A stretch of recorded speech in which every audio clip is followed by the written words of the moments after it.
19-cu əsrin görkəmli Azərbaycan maarifçilərindən və mütəfəkkirlərindən biri Abbasqulu Ağa Bakıxanov 1794-cü ilin iyun ayında Bakının Əmircan kəndində dünyaya gəlmişdi. O, qüdsi təxəllüsü ilə də tanınır. Bakıxanov şeir, yazıçılıq, tarixşünaslıq, dilçilik və fəlsəfə kimi sahələrdə fəaliyyət göstərmiş.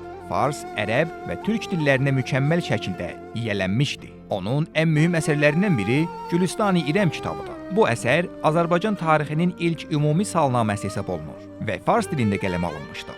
1835-ci ildə Bakıxanov Qubada Gülüstan adlı ədəbi elmi məclis yaratmışdı. Bu məclis Azərbaycan elmi və ədəbiyyatının inkişafında mühüm rol oynamışdı.